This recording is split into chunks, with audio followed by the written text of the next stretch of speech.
Olá pessoal, tudo bom? Na aula de hoje a gente vai conhecer os animais que pertencem ao grupo dos Nematóidea, algumas vezes chamados também de vermes cilíndricos. Isso para diferenciar esses animais de um outro grupo de vermes, achatados, que pertence ao filo dos plateumintos.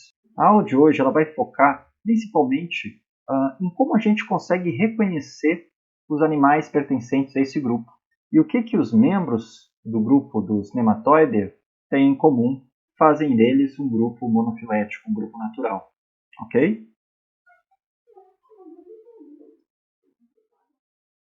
Ao longo da disciplina, a gente vai focar especialmente num grupo dentro dos Nematóidea, que é o filo Nematoda. E aí começa a parte da confusão. Nematóidea, nematoda, não é tudo a mesma coisa? Não. Na literatura, vocês vão observar alguns nomes como filo nematoda, ou aportuguesado nematódios, nemátodos, tudo isso é a mesma coisa.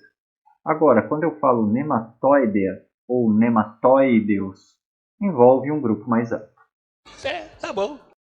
O grupo dos nematóidea ele é composto por dois filos. O filo nemátoda, onde a gente encontra os animais mais conhecidos desse grupo, como por exemplo as lombrigas, e o filo nematomorfa, inclui animais não tão conhecidos que pertencem aos vermes chamados vermes crina, ou vermes crina de cavalo, ou ainda vermes górdios.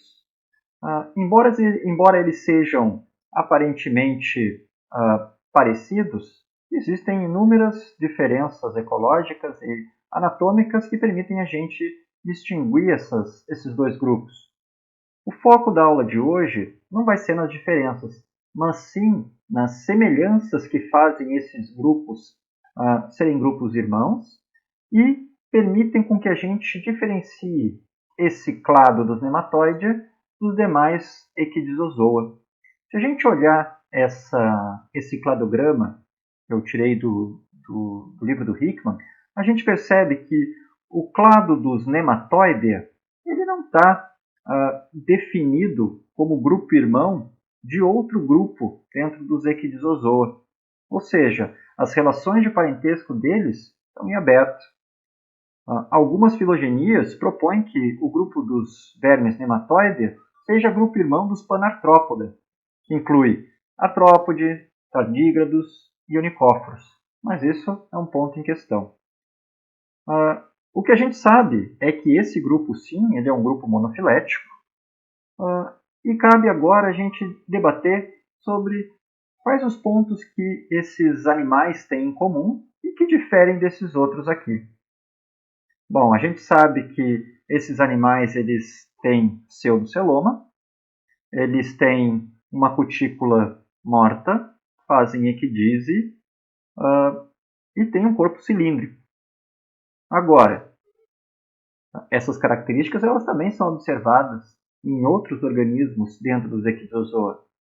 Só essas características não permitem que a gente reconheça esse grupo como um grupo monofilético. Agora, esses dois filos aqui têm algumas características que eu gostaria de reforçar com vocês, que aparecem na literatura, mas cabe a gente sublinhar elas. A primeira delas é que ambos os filos, Nematoda e Nematomorfa, eles possuem apenas a musculatura longitudinal na parede do corpo. Ou seja, eles perderam aquela musculatura circular típica que a gente observa na grande maioria dos outros animais. Imagine um animal cilíndrico, né, como uma minhoca, ou, enfim, uma lagarta de algum inseto. Além da musculatura longitudinal que vai do ânus até a cabeça, né, esses animais possuem geralmente a musculatura circular, musculatura transversal, diagonal, musculaturas mais complexas que, enfim, movimentam partes específicas do corpo. Isso não ocorre nos nematóides. Os nematóides possuem apenas musculatura longitudinal na parede do corpo. Aqui um corte transversal de um nematóide permite com que a gente visualize um pouco melhor essas características, né, do corpo desses animais. Existe, na parte mais externa, uma cutícula morta relativamente espessa.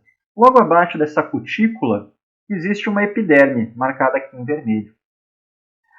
Abaixo da epiderme, aí sim, inicia blocos de músculos longitudinais. Abaixo, mais no interior do animal, existe espaços, né, preenchidos com fluido. Esse aqui é o que a gente chama de pseudoceloma, ok? Um falso celoma. E aí começam a aparecer estruturas internas como ovários, contendo material germinativo, que vai ser usado na reprodução desses animais. Claro que quando eu falo de musculatura longitudinal, eu não estou falando de um único feixe muscular que vai da cabeça até a parte final do corpo, mas sim eu estou falando de blocos de músculos que contraem independentemente, movimentando partes diferentes do corpo. Nesse esquema, né, mostrando os blocos de músculo de um nematóide, a gente percebe que cada bloco de músculo tem a capacidade de contrair parte do corpo. E o mais interessante é que esses blocos de músculos estão presentes apenas no dorso e no ventre. Não tem a musculatura longitudinal lateral. Esse padrão de músculos longitudinais na parede do corpo, ele limita em muito os tipos de movimento que esses animais são capazes de fazer.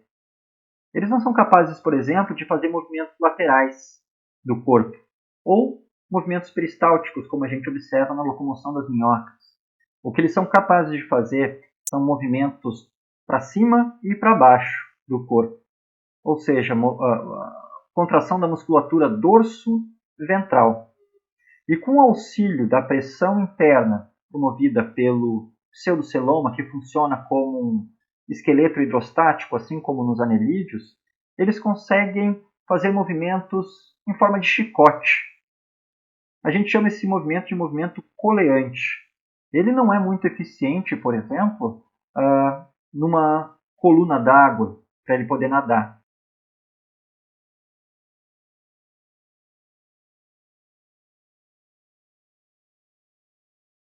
Mas ele é muito eficiente para, por exemplo, penetrar entre os grãos do sedimento. Embora o movimento pareça aleatório, né, ele controla quais blocos de músculo ele quer movimentar e a partir daí ele consegue penetrar dentro do sedimento.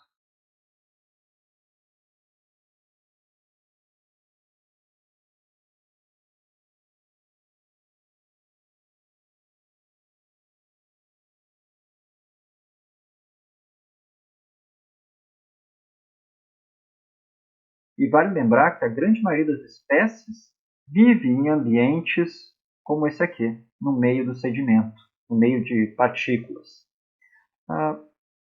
Cabe ressaltar que eu estou falando de musculatura da parede do corpo até agora.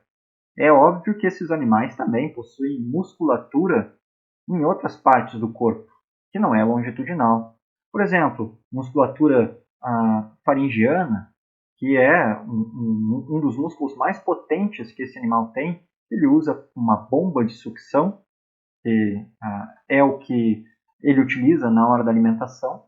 Existem também músculos entélicos, mais para a parte final do corpo, que é onde ele usa para expelir as fezes. Tem, obviamente, também musculaturas na região da região do gonóporo da fêmea, que vai fazer a liberação dos ovos. Então, quando eu falo ausência de musculatura circular, eu estou me referindo à musculatura da parede do corpo, não aquela mais interna. E nesse ponto, os vermes nematóidea, né, tanto os nematoda quanto os nematomorfa, perderam essa musculatura. Eles derivam de um organismo, né, de uma forma ancestral que tinha essa musculatura, mas em algum momento da evolução desses animais, essa musculatura foi perdida. E é uma sinapomorfia para a gente reconhecer a nematóidea como um grupo monofilético. Outra característica que permite a gente reconhecer os nematóides é relacionada à cutícula. Lembrando que todos os Equidizozoa têm uma cutícula com pelo menos 3 camadas mortas, ou seja, não tem células vivas ali, e faz essa troca periódica para poder crescer.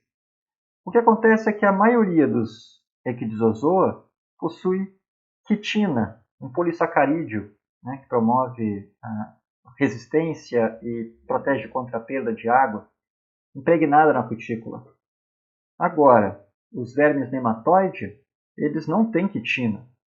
E eles têm uma proteína, que a gente chama de colágeno, mas são compostos por diferentes tipos de queratina, que a gente só encontra nesse grupo aqui, no grupo dos nematóides. O colágeno presente na cutícula do nematóide permite com que ela seja flexível, mas não elástica. Então, permite com que ele tenha resistência, consiga dobrar o corpo, coisa que a maioria dos Equidizozoa, né, como os Panartrópode, tem sérias limitações por causa do seu exoesqueleto muito rígido. Hello, darkness, my old friend. I've come to talk with you again. Quando a gente pensa em tegumento de um verme, a gente geralmente não associa a presença de pelos, cerdas, apêndices ou desenhos complexos. Mas, na verdade, isso não é o que acontece na maioria das vezes. Quando a gente olha, por exemplo, uma microscopia eletrônica de varredura do tegumento externo de um nematóide, de vermes nematóides, a gente vê que existem esculturações nesse tegumento, nessa cutícula. Em muitas espécies, há inclusive a impressão de que são segmentados. Esses pequenos anéis, na verdade, são chamados de anuli, e eles não são segmentos verdadeiros.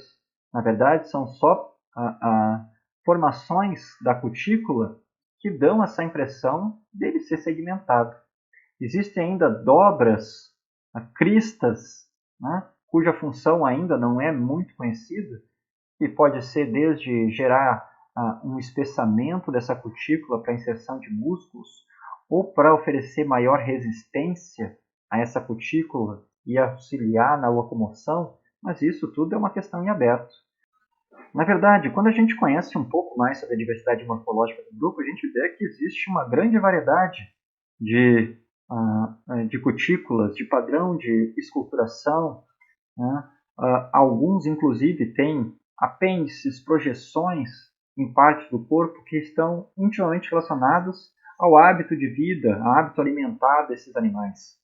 Para muitos dessas estruturas presentes na cutícula, a gente não tem informação nenhuma de qual que é a função delas.